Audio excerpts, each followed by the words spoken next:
There were a number of things that came together in the late 70s that raised awareness in Atlanta that there was a problem not just with hunger and therefore soup kitchens, but there was a growing problem of people who had no homes. And one of the events that especially stirred people was across the street at the state capitol, where a homeless person, or maybe two, died one winter from the cold and exposure. A small group of people at Clifton Presbyterian Church, a sort of semi-suburban church halfway between downtown Atlanta and the downtown Decatur, were struggling with what their church should do in response to the social justice issues that were crushing the poor in the city. And they started a shelter.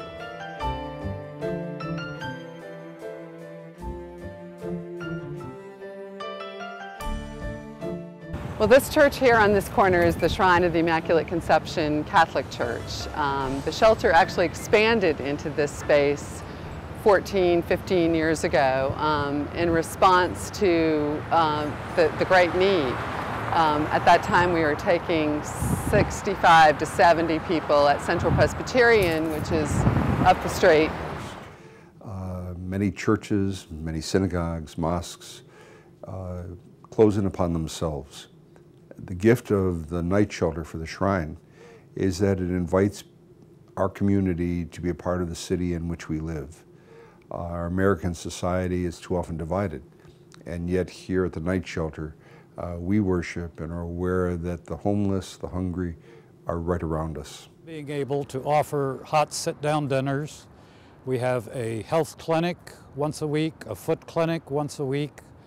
We have a bathroom ministry since there are no public restrooms in Atlanta. We have a number of things now that we don't have, but from the beginning and to today, we've maintained our focus on this being a ministry of hospitality and healing. But at night, this room is filled with 65 to 70 men. We set up tables over there for dinner. The rest of the floor space is covered in mats. The men each have their own mat to sleep on. We do a hot sit-down dinner when they get here in the evening. We have a shower room down there where we have 5 showers, and we have washers and dryers to wash the towels with. This congregation really appreciates the opportunity to host the shelter. It's a real source of pride for them that we open up our gymnasium to 65 men every night between November 1st and March 31st. But it's also gives them a real sense of sort of in-their-face mission, because they don't have to go somewhere. This comes to us. And so this is a real close-to-home opportunity to engage with folks who are experiencing homelessness, to serve and to learn from them about who they are and how they came to be where they are. And it is, for our folks, a transformative experience for many of them that helps them understand better, or in new ways, who God is, actually, and how God works in the world. Okay. My name is Sue Briss. I am one of the food coordinators at the shelter.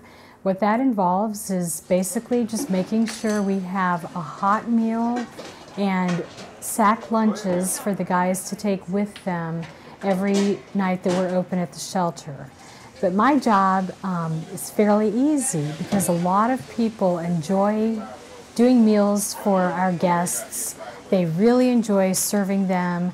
And school groups, brownie troops, young kids enjoy making sack lunches that get brought to the shelter. My name is Martha Crenshaw, and I'm a family physician, and this is my husband, Ike Lee, and we have become coordinators of the medical clinic and the foot clinic that meets every Wednesday night when the Central Night Shelter is open. My name is Anna Bailey, and I've been working at the shelter for 10 years, and I am one of the overnight volunteer coordinators, and I'm responsible in making sure that there are at least 4 overnight volunteers for the shelter each night from November through March. I mean, I can talk about all the different little things. Like, we got the yoga class going on every week, you know, and that's that's good right there, because to me, what it does, all the stress from not having nowhere to go, being homeless, see, you can get all that, you can relieve all that stress from you, and then you just go on and have life right. I look forward to coming here every Sunday for the yoga class. Then we have a jogging club. We go out jogging on Saturdays, but I done got a little old for that. So. They are a gift to the worshiping community. Many volunteers come to say, what can we give them? And I hear from our members who have volunteered at the night shelter that when they come back, the guests of the shelter were a gift to those who are volunteers. And that is an ongoing gift, an ongoing need that we have in terms of the Christian community.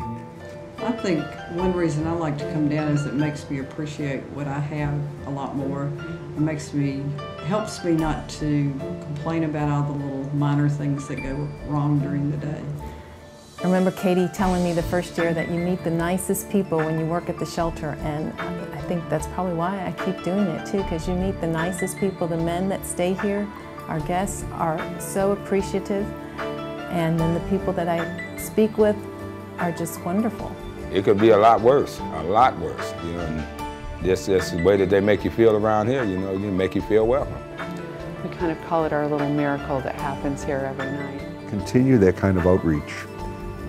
We can never be isolated, and the night shelter prevents us from being an isolated group.